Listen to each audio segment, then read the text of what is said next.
Baiklah, kita menuju ke berita selanjutnya. Waspadalah saat menaruh telepon genggam di tengah keramaian.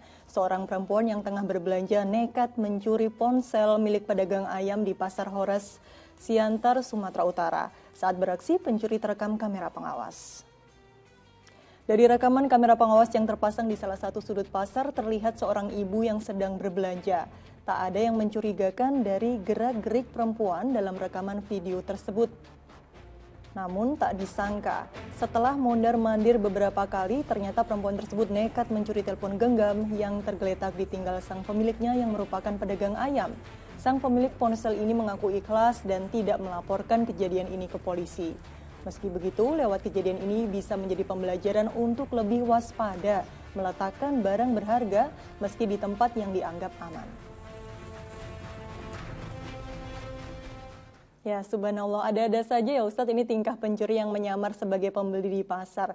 Sang penjual justru mengaku ikhlas walaupun ponselnya dicuri. Nah, Ustadz Erik, adakah pelajaran yang bisa kita petik dari kasus ini, Ustadz? Ya, banyak sekali ya kalau kita lihat ya, betapa di masa yang sulit, hari ini tuh hari di masa yang sulit, di mana orang-orang sekarang pandemi, mereka berjuang untuk tidak terpapar virus, mereka berjuang untuk kemudian bagaimana berhati-hati, tetapi juga karena pandemi salah satunya kita juga krisis ekonomi atau resesi ekonomi dunia ini. Akhirnya apa? Akhirnya mereka juga sulit, bukan hanya permasalahan khawatir terhadap penyakit, tapi juga khawatir terhadap bagaimana penghasilan, bagaimana rezeki esok hari. Dan inilah yang kemudian perlu istiqomah.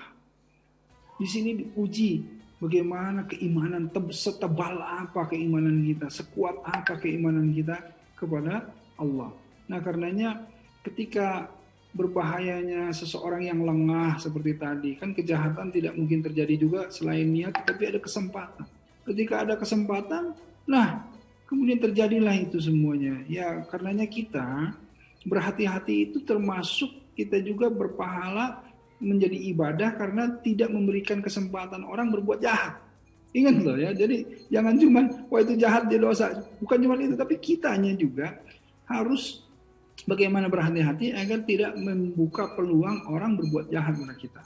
Ya, tidak mencuri. Nah, jadi karenanya kan kalau dalam Islam kita dilarang menggunakan perhiasan yang berlebihan dan lain-lain. Karena apa? Karena itu nanti mengundang kemaksiatan, mengundang kemudorotan, mengundang pencuri, mengundang begal, mengundang segala macam gitu.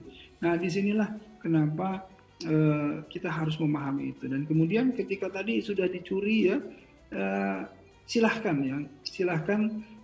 ketika dia ikhlas ya alhamdulillah ya, ini sikap yang terpuji. Tetapi jangan kemudian setelah ikhlas satu hilang, kemudian beli lagi, simpan lagi, hilang lagi, ikhlas dua. Itu tidak belajar dari masalahnya. Jadi tidak boleh seperti itu. Karena apa? Karena kita harus sama-sama menegakkan al-haqq, menegakkan kebenaran.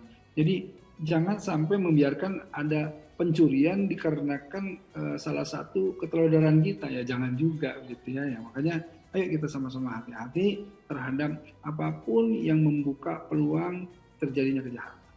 Masya Allah, jadi jangan sampai kita juga memberi kesempatan untuk membuka peluang kejahatan, begitu ya Ustadz.